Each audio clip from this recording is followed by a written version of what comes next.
Hey guys, it's Melissa here from melissaoatman.com. Welcome to Awaken Your Inner Awesomeness, a daily podcast devoted to spirituality and self-help. If you're new, I want to welcome you. If you're returning, welcome back. So before I get started for the topic today, I want to address something. I know that there's been a lot going on in the world around us right now, and it's very confusing. It makes people angry and upset. I just want to say that everyone is welcome on my podcast and that hate is not tolerated anywhere. I will be having a special guest on in the next week or so to really have a discussion about what's going on and how our upbringing can be affected. And it's going to be a very interesting discussion, and I hope that you'll join me for it. But I just wanted to really let everyone know that I fully stand behind those of you who are fighting the good fight, who have faced racism in your life. It's unexcusable. There's no reason that this should still be happening in today's day and age. But we stand with you. We all love you. We support you, and we're praying for you. And we are doing whatever we can do in our own way to help support you. All right, so today I want to talk to you about breaking the cycle of abuse. As you all know, I have been going through counseling with my children over the death of their father, and I learned back in August that their father had been extremely abusive to them. And I knew the type of person that he was. I did not think that he would do this to his own children. So it was a complete shock to me, everything that was going on that I did not know about when they were going to his house for the weekend. And in the conversation with the counselor yesterday, we started talking about the cycles of abuse. And I thought, you know what? This is a topic that I really need to talk about because there are so many people who are affected by abuse. And I know that there are a lot of listeners out there who have been, because you've reached out to me and shared your stories, which I think is so brave. So I wanted to talk to you today about how you can heal from that and how you can break the cycle of abuse, because it's a very difficult thing to do. And as we know from the title, cycle, it's something that keeps repeating from generation to generation. You know, what happens is as we're young, we experience abuse. Sometimes it's at the hands of our parents. Sometimes it's at the hands of other people close to us. Abuse is rarely caused by people you don't know. It's almost always carried out by people that you are familiar with. So abuse can be physical, it can be sexual. There are many different forms of abuse. And it can be anything from someone telling you you're not good enough and that you're stupid, that's emotional abuse, to physical abuse, someone actually laying their hands on you, hitting you, or, again, there's sexual abuse as well. So there are many different forms, and some people unfortunately experience all of them, and some people maybe just a few. Sometimes when it's only verbal abuse, emotional abuse, it's harder to recognize, and you might have felt like your childhood was normal until you grew up and you got out there and you started hanging around other people and they talked about their childhoods and you're like, wait a minute, that wasn't like my childhood. And that's kind of what happened to me too, is like getting out there, I realized, yeah, that's not what I experienced.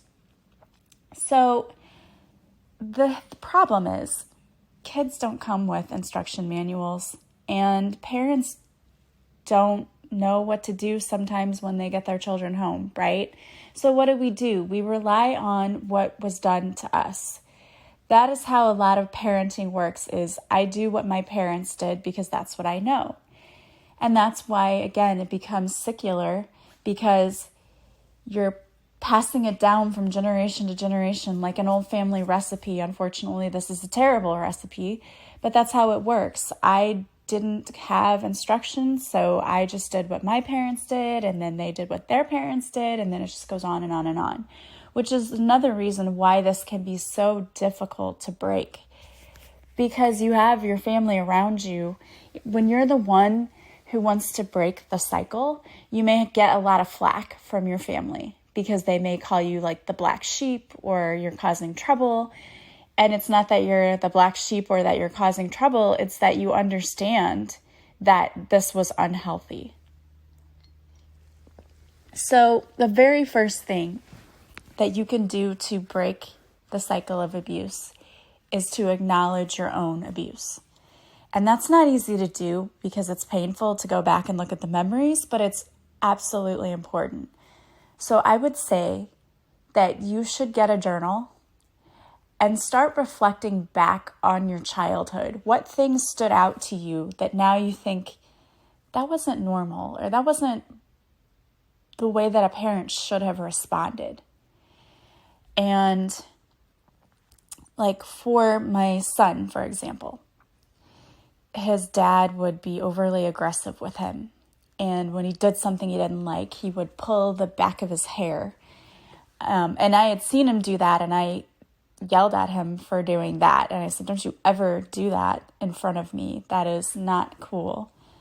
So it's little things like that that you notice. Or maybe, what did my parents say to me? Like if I cried, and this, I talk about this in my book, and I am in no way shaming my parents, because I think that it's really a generational thing that corporal punishment, it was acceptable for a long time.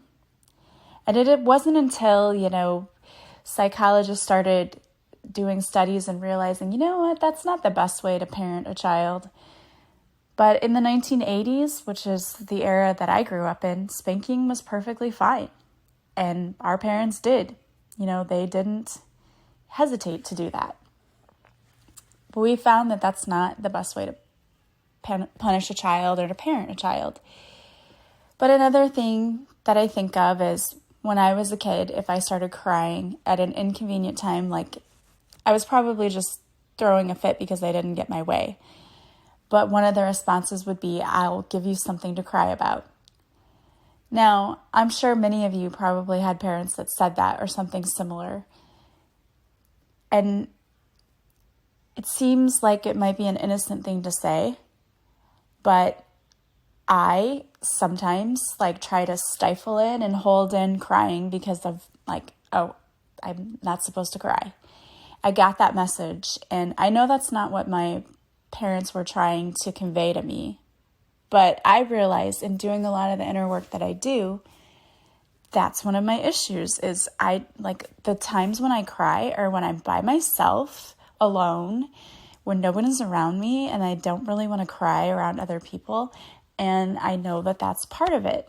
So we can really dig in and look at who we are and why we do the things we do when we look at how we were raised and what was said to us and what was done to us and what was the message we got. Because the problem is, and this is the thing that a lot of people don't realize, you know what you mean when you say don't cry to a child. You mean stop crying right now because you're just throwing a fit. But that's not the message the child gets when you say, I'll give you something to cry about if you don't stop crying. That's not the message at all. And the problem is when things like that are said to children, they don't process that the same way that an adult would. And that's the problem with a lot of things that are said to kids. They don't have the understanding to know what you're talking about. You have to talk to children in a different way. So if you had a lot of harsh physical and verbal punishments, that might have done something to you in the way that you deal with things that happen to you and your emotions. It may have even caused you to be more negative if you were around a parent who was always yelling at you. So it's important for you to address the abuse, acknowledge it. And that's really not an easy thing because no one wants to look at their own painful memories, but it's important. So I would say get your journal. And this is one of the things that counseling, this is what they make you do too, is to really look back and talk about what happened. So get a journal and look at all of the things that in your life growing up Like, what bothered you? What sticks out to you? Because you know there are going to be some things. And really try to analyze, okay, what did my parents say or what did my parents do? What did that really make me feel? Because I think you'll have a lot of aha moments there when you do that. Also, the wounds become much deeper than we realize. And what happens is that your brain responds and processes stress differently if you have been exposed to trauma. This overreaction to stress can lead to, physical violence. So if you, as a child, experienced trauma, your brain responds differently to stimulus than it does the brain of someone who didn't experience trauma. And it might cause you, there are several different things that can cause. Like in my own children, what it caused was for them to become desensitized. And this is something else that happened yesterday that was interesting. So my son and daughter went to see their stepmom on Monday, and she started talking to them about how their dad died. And she said, is it okay if I talk to you about it? And she revealed in detail what he did and what happened. And when my son told me what she told them, I was horrified. And I'm like, I had a hard time sleeping that night. I was just like, oh my gosh, I can't believe she told you that. And then she also had told them that DCFS had notified him that Monday before, and so he knew. And so then there's like, oh my gosh, why did you tell them that? Now they're going to feel guilty. And her reasoning for telling them that, she thought it would make them feel better because that they would know that he did this to avoid having them go through court and all of this, which is kind of a weird, twisted way of thinking about it. I don't know. We had to work through that. But my kids said, well, it didn't bother me. It really didn't bother me. It was closure. And it bothered me. And so we were talking to the counselor, and I said, it bothered me. And I was just worried about how it affected them. And they said, well, we were really okay. It didn't really bother us. And the counselor said, well, unfortunately, what happens when you are suffering from abuse is that you often become desensitized. So she was saying that what happened was that my children had been desensitized so that when she told them this information, it didn't affect them the way that it affected me. And that is what happens sometimes when you experience trauma. Your brain reacts to things differently. And so you do become desensitized in a lot of ways. And so that is a risk for you, because if you suffered abuse, you might not react to things the way that other people would. And sometimes that leads to like an explosion of emotion, which you don't want. So it's important to ask for help if you need it. If you know, like, hey, yeah, that's me. Like, I've been through abuse, and either something happens and I don't react, which can be a bad thing, or something happens and I overreact, which is also a bad thing, then you might need to see those signs. Because, again, it depends on the person. Some people get desensitized and things that would upset someone else don't bother them, or some people become the opposite. They react overly emotionally to things. So it's important to recognize if you do either one of those things to really get help with that. It's also important to set boundaries with your parents and grandparents with your own children, because here's a common thing that happens, and I've seen this in my own situation. You are trying to parent your child, and your parent steps in and tries to tell you how you should raise your child or what you should do, or criticizes you, right? And that is a problem. Or maybe you see the same kind of behavior where they disciplined you by yelling and screaming and hitting you, and you might be worried they do that to your child. So it's important that you set boundaries with the older generation, and that means either telling them, if they try to tell you how to parent your child, it's speaking your truth, setting your healthy boundary, and saying to your parent, no, this is my child, this is not your job, this is my job to raise my child, so please back off. And that can be a difficult conversation, it really can, because in abusive relationships, a lot of those lines get blurred. There's a lot of, what I've been reading on is a lot of parents in abusive relationships will actually rely on their children for emotional support.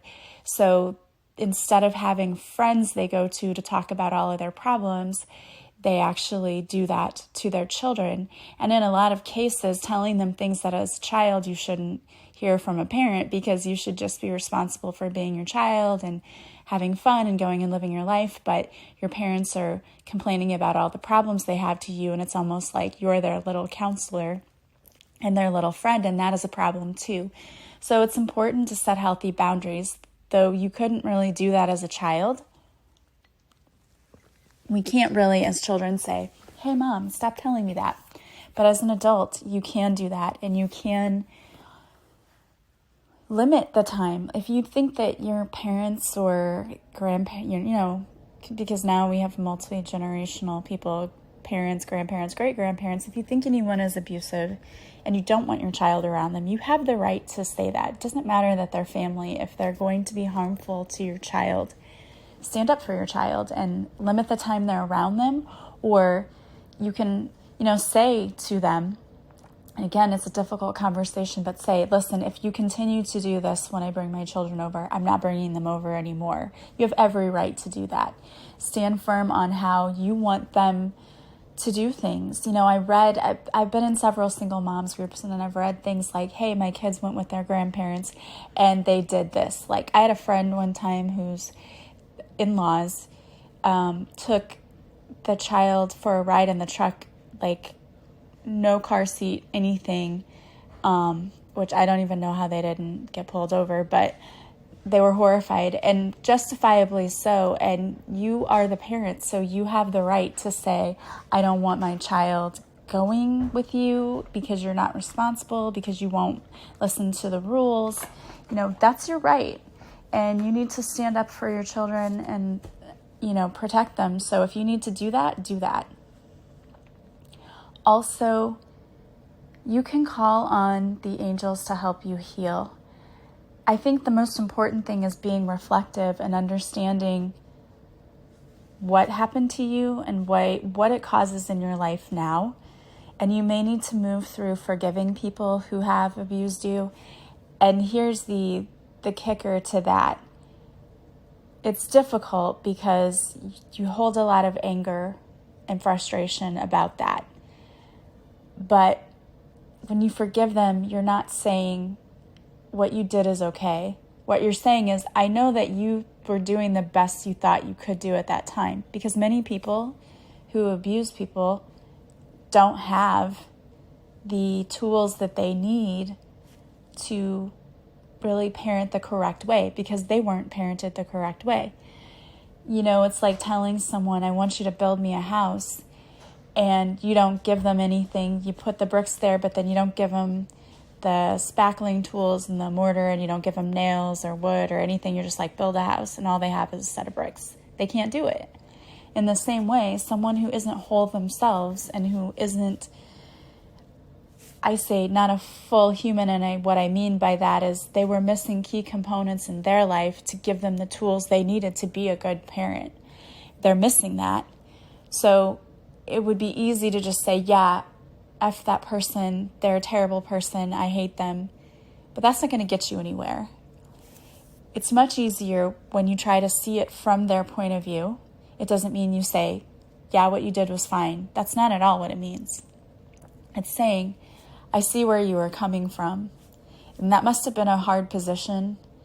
And I don't know what I would have done myself in that position.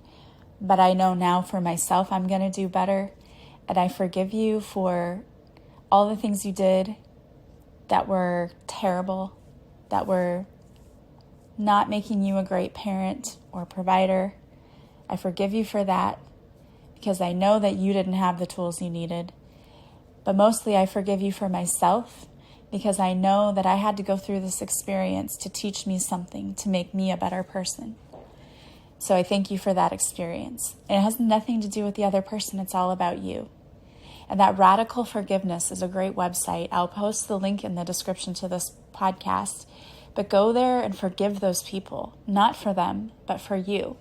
Because it truly does help you to see that these things all happen because the people that you're dealing with, they were damaged too. It's a cycle of abuse, and you can be the one to stop the cycle. But that takes A, identifying that there's a problem, B, choosing to be different. So if you're a parent and you were the victim of child abuse, you probably don't know how to parent your child. There's so many resources out there. There is a book called Parenting with Boundaries, and Parenting Teens with Boundaries, I believe is the name. They're amazing books, and they will help you so much, and they don't cost very much. I'll see if I can post a link to those books as well in my podcast description, but those books really help me because it talks about the importance of healthy boundaries, which in a lot of abusive families, there aren't any boundaries. In not only setting them with your children, but setting them for yourself. If everybody, they're like, why am I a people pleaser? Why do I do this? That's why, because you didn't have healthy boundaries, because you somehow took on the idea that your parents' happiness was your responsibility, especially if you had a parent who came to you and became like your best friend and wanted to tell you everything because they were relying on you for their emotional support, and that's not a normal parent-child role. So you have to learn how to stop emotionally feeding your parent. Okay, that's not your job.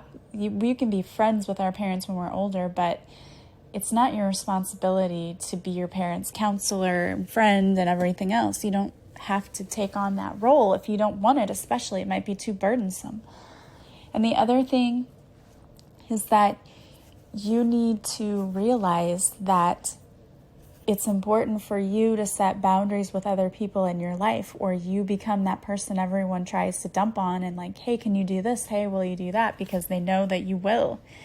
So it's important to set those boundaries for your kids and for you. It talks about how to set rules for your kids and to set punishments. Punishments don't involve smacking your child across the face, calling your child a name, or anything like that. It's about, if you break this rule, I take this from you for this set time. And I love that they even have boundaries in there that include when you're setting rules, they give kids a chance to earn back freedoms a little sooner by doing things that are positive, which I love that too. So it's a great balance. And a lot of parents have no idea how to do this. I had no idea. And I did not do a good job of this with my children. I will be totally honest. I was just parenting from the top of my head because I was busy and trying to do so many things, and it wasn't the right way. And then when I started reading more and more and started incorporating these rules, things got a lot better. There was a time when my children didn't feel like they could come to me and talk to me, at least my son, because we fought, he was bullheaded, we argued, and that was a lot of my fault because I didn't parent instead of setting healthy boundaries. It was yelling or whatever, getting mad. And a lot of us do that. And it's because of that cycle. It's a cycle of abuse. Yelling at your child is emotional abuse, whether you realize it or not. So we need to learn how to breathe and assess the situation. And, that's the great thing about setting boundaries ahead of time, sitting down with your kids and coming up with rules that are important to you. Because then when they break a rule, you don't have to blow a gasket. You can say, oh, you broke that rule? Okay, this is your punishment, because it was already agreed upon. And it makes it so much easier. It really, really does. Because what I talk about this in my book, what happens when you don't do that is a child breaks a rule, you get really mad, and you're grounded for a month. Now, you can't, in theory, really ground a child for a month. I mean, that's excessive, first of all. But then, when you realize it's excessive, you either have to dial it down, which makes them feel like you're bluffing, and then they won't really trust that your punishment is really the punishment the next time. So it makes you look weaker. But it also is just, it makes you look unreasonable. And you have to go back, and there's just so much there. So that's why this whole rule setting ahead of time is so much better. And there are so many great parenting resources out there. There really are, because we can be the people, the generation who breaks that cycle of abuse, and it's absolutely necessary. Now, you can also call on your archangels to help heal. The first one you can call on is Archangel Raphael. He cleanses negative energy, and he is believed to be the angel of healing. His name originated from the Hebrew word Raphi, I think is how you pronounce it, which means medicine doctor. But it also translates as God heals the soul. So if you work with Archangel Raphael, you can call on him and ask him to help you stop your feelings of anxiety or worry. If you're having negative thinking, negative thoughts, you can ask him to help you get rid of emotions such as anger or resentment, because those are very negative for you, and those emotions can cause you to actually become physically sick. If you're feeling unwell, you can call on him. If you're dealing with mental illness, he can bring healing to those who suffer from anxiety or depression.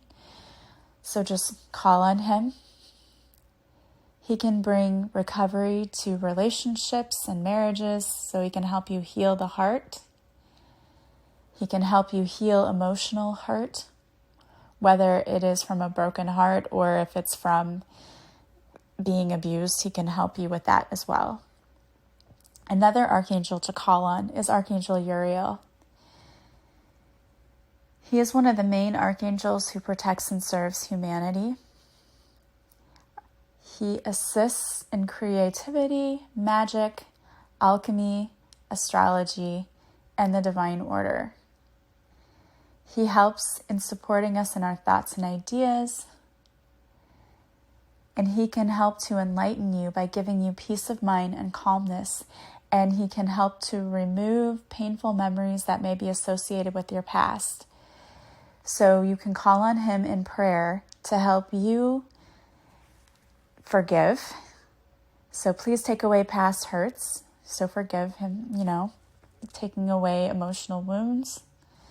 He can ask you to bring harmony to any kind of time that feels like there's not peace going on in a situation or with a person.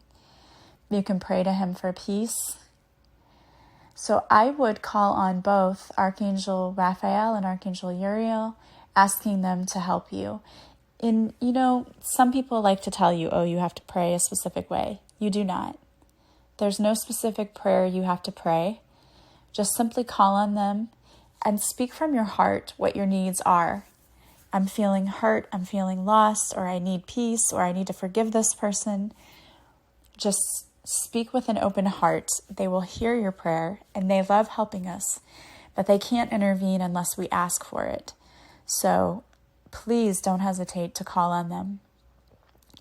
Another thing that helps with breaking the cycle of abuse is to work on loving yourself, because a lot of people who abuse don't love themselves.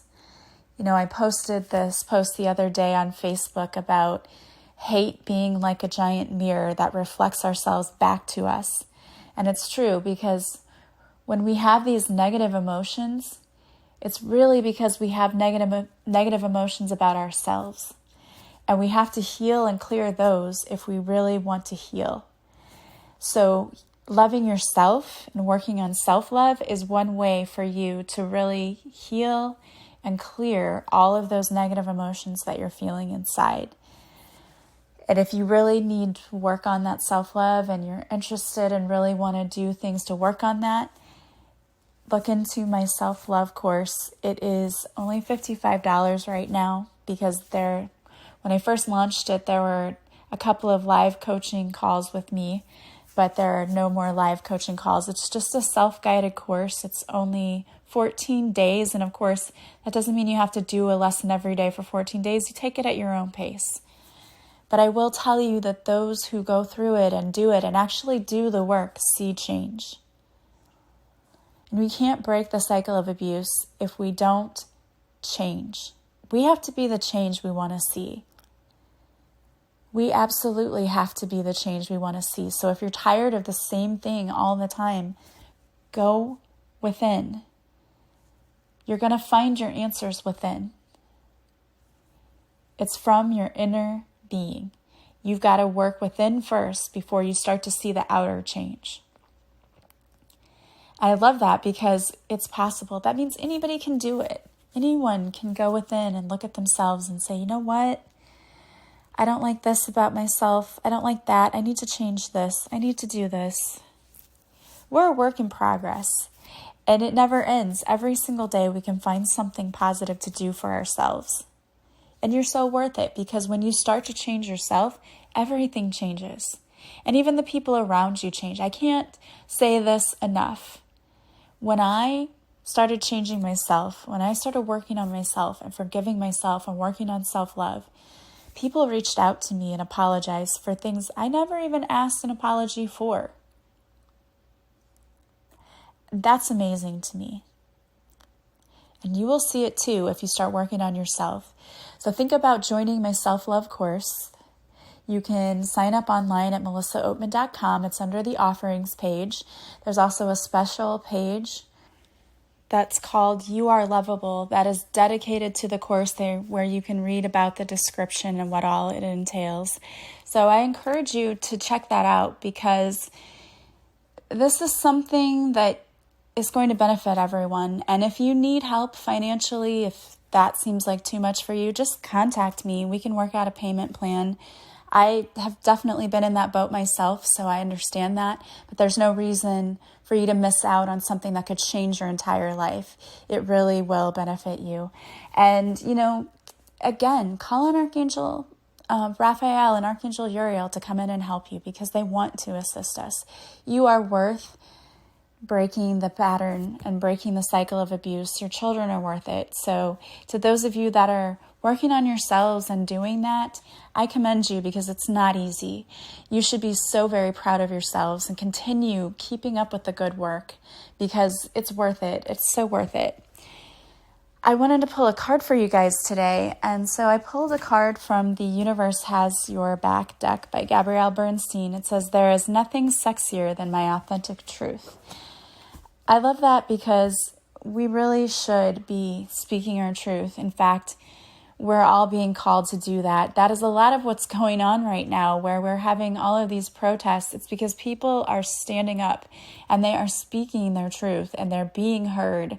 And I love that. I just think that it's so great that people are standing up for other people and for themselves. And we're seeing a huge shift. And I know some people might feel like it's a scary thing, but it's necessary. This planet has needed shifting for so long, and we're in the process. And so don't allow fear to come in and cause you to panic. Just take a deep breath, balance yourself, center yourself, and know that we're headed for so many amazing and beautiful things. It's going to get better. It's going to get so much better. All right, guys. Well, I want to thank you so much for being here with me. As always, if you like this podcast, please subscribe. Please share it with others. Please leave a review from wherever you're listening. That helps other people find me, and I really appreciate those of you who have already done that. Also, if you want to work with me, you can go to my website, melissaoatman.com. There you will find a list of the services that I offer, as well as the pricing, and you can purchase directly from my offerings page. And then when you want to book, simply contact me and we will schedule your session. Right now, I have availability during the day and in the evening.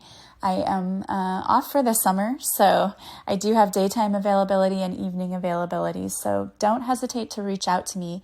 I have a lot of people who say, well, I'd like to work with you. I don't really know how. Reach out. We will find the best option for you. Do not hesitate. Also, don't forget to follow me on social media. I go live on Facebook Mondays at 6:30 Central. I do a free card reading. I also post videos to Instagram and IGTV, so check me out there.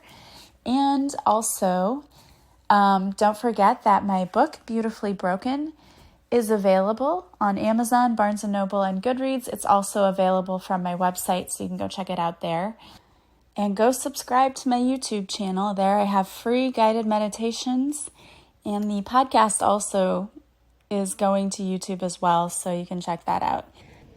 I want to thank you so much for being here with me today. I am sending you so much love and light. I hope that you all have a beautiful day, and I will talk to you soon. Bye, guys.